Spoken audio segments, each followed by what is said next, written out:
ओवैसी से सवाल पूछा गया कि पहलगाम हमले के वक्त ओवैसी प्रधानमंत्री होते तो क्या करते। आज के शो में उनके इस सवाल के जवाब के बारे में बताएंगे। साथ ही बात करेंगे नेहरू कनेक्शन से पीएम मोदी ने कांग्रेस का मुंह कैसे बंद करा दिया, और साथ ही बात करेंगे तौकीर रजा के मददगारों पर चुन चुन करके हो रहे एक्शन के बारे में। और अंत में जानिए सोनम वांगचुक से मिलने गए सांसद को इंतजार करना पड़ा और उसके बाद फिर क्या बवाल कटा। तो खबरों का सिलसिला शुरू करते हैं। नमस्कार, मेरा नाम है यश कपूर और आप इस समय देख रहे हैं इंडिया एट 9। सबसे पहले बात करते हैं ओवैसी से पूछे गए सवाल के बारे में। एआईएमआईएम अध्यक्ष असदुद्दीन ओवैसी ने केंद्र पर हमला करते हुए पूछा कि आखिर ऑपरेशन सिंदूर को अचानक क्यों बंद कर दिया गया। उनका कहना है कि यदि यह ऑपरेशन जारी रहता तो भारत को समुद्री सुरक्षा और राजनीतिक दबावों में एक बड़ा मजबूत स्थिति मिलती। इसके साथ ही उन्होंने यह सवाल भी उठाया कि इस तरह के राष्ट्रीय सुरक्षा से जुड़े महत्वपूर्ण अभियानों को लेकर के जनता को क्यों नहीं बताया जाता। असदुद्दीन ओवैसी से पहलगाम हमले को लेकर के एक सवाल किया गया। उनसे पूछा गया कि अगर वह 22 अप्रैल 2025 को पहलगाम आतंकी हमले के दौरान भारत के प्रधानमंत्री होते तो वह क्या करते। ओवैसी ने इसका जवाब देते हुए कहा कि वह वास्तविकता में जीते हैं और उनको इस तरह के सपने देखने में कोई दिलचस्प नहीं है।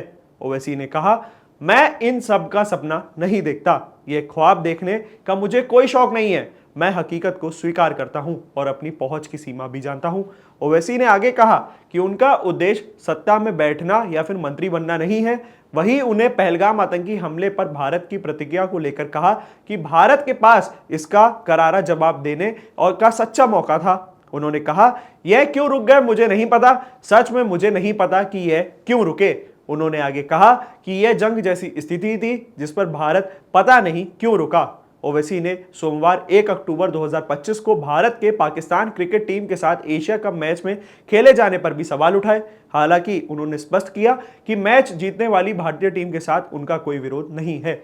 ओवैसी महाराष्ट्र के कोल्हापुर जिले में होने वाले नगर निकाय चुनाव के लिए एक रैली को संबोधित कर रहे थे। अब बात करते हैं नेहरू कनेक्शन से पीएम मोदी ने कांग्रेस का मुंह कैसे बंद करा दिया। प्रधानमंत्री नरेंद्र मोदी ने हाल ही में राष्ट्रीय स्वयंसेवक संघ के शताब्दी वर्ष के अवसर पर एक डाक टिकट जारी करा।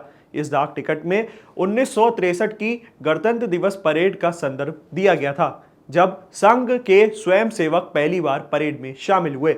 प्रधानमंत्री मोदी ने इस अवसर पर कहा कि उस समय पंडित जवाहरलाल नेहरू देश के प्रधानमंत्री थे और संघ के स्वयंसेवक ने परेड में भाग लेकर के देश की एकता और अखंडता का प्रतीक प्रस्तुत किया था। प्रधानमंत्री नरेंद्र मोदी ने इस संदर्भ में कहा कि 1963 में संघ के स्वयंसेवक की परेड में भागीदारी एक महत्वपूर्ण घटना थी जो देश की एकता और अखंडता को दर्शाती है। उन्होंने यह भी कहा कि इस डाक टिकट के माध्यम से संघ के योगदान को सम्मानित किया गया। कांग्रेस पार्टी ने इस डाक टिकट को जारी करने पर आपत्ति जताई। कांग्रेस नेताओं का कहना है कि प्रधानमंत्री नरेंद्र मोदी ने संघ के योगदान को बढ़ा चढ़ाकर प्रस्तुत किया और इस परेड में भागीदारी को लेकर तथ्यों को गलत तरीके से प्रस्तुत करा। कांग्रेस ने यह भी आरोप लगाया कि प्रधानमंत्री मोदी ने इस डाक टिकट के माध्यम से संघ के प्रति अपनी निष्ठा को दर्शाया है, जो कि एक राजनीतिक उद्देश्य को साधने की कोशिश है। इस विवाद के बीच प्रधानमंत्री नरेंद्र मोदी ने कांग्रेस के आरोपों का जवाब देते हुए कहा कि उन्होंने केवल संघ के योगदान को सम्मानित किया है और इसमें कोई राजनीतिक उद्देश्य नहीं है। उन्होंने यह भी कहा कि कांग्रेस को इस परेड में भागीदारी को लेकर के कोई आपत्ति नहीं होनी चाहिए, क्योंकि ये देश की एकता और अखंडता का प्रतीक है। इस मुद्दे पर राजनीतिक हलचल तेज हो गई है और यह देखना जानना होगा कि आगे चल करके इस प्रकार की प्रतिक्रिया और कार्रवाई क्या होती है। अब बात करते हैं तौकीर रजा के मददगारों पर चुन चुन करके हो रहे एक्शन के बारे में। बरेली में हाल ही में हुए हिंसक के मामले में प्रशासन ने बड़ी कार्रवाई शुरू कर दी है।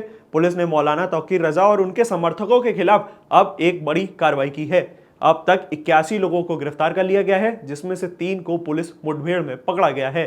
पुलिस का कहना है कि आरोपियों के पास रॉयट गन, तमंचे और कारतूस बरामद करे गए हैं। इसके अलावा तौकीर रजा के करीबी और सहयोगियों के ठिकाने पर बुलडोजर चलाया जाएगा। सीसीटीवी और ड्रोन कैमरे की फुटेज से अन्य आरोपियों की पहचान की जा रही है। पुलिस ने तौकीर रजा की संस्था के दफ्तर को सील कर दिया और उनके दामाद के घर पे भी छापेमारी की है। पुलिस ने यह भी खुलासा किया है कि हिंसा में बिहार और पश्चिम बंगाल के लोग शामिल हैं।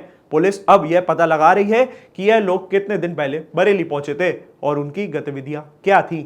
पुलिस का कहना है कि हिंसा फैलाने वाले किसी भी व्यक्ति को किसी भी हाल में नहीं छोड़ा जाएगा। इस मामले में पुलिस ने तौकीर रजा के करीबी सहयोगी नफीस खान को गिरफ्तार करा। नफीस खान पर आरोप है कि उसने तौकीर रजा के पत्र को फर्जी बता करके 50 से ज्यादा व्हाट्सएप ग्रुप में शेयर किया था और हिंसा को भड़काया था। इसमें उसकी अहम भूमिका भी मानी जा रही है।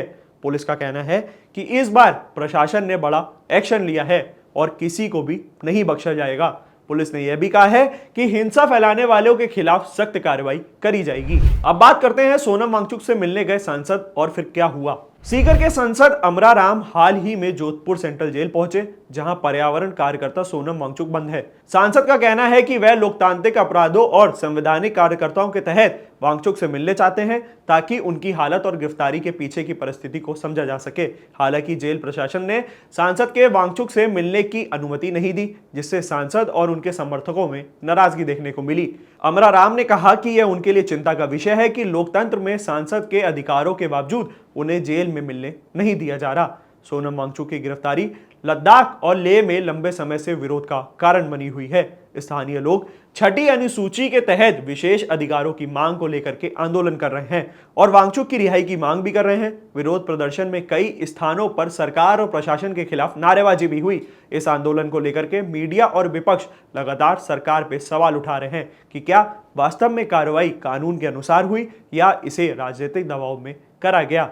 विपक्ष और स्थानीय लोगों का आरोप है कि सरकार ने आंदोलन को दबाने के लिए वांगचुक को निशाना बनाया, जबकि प्रशासन का पक्ष यह है कि कानून व्यवस्था बनाए रखने की यह प्राथमिकता थी और इसी कारण उन्हें हिरासत में लिया गया।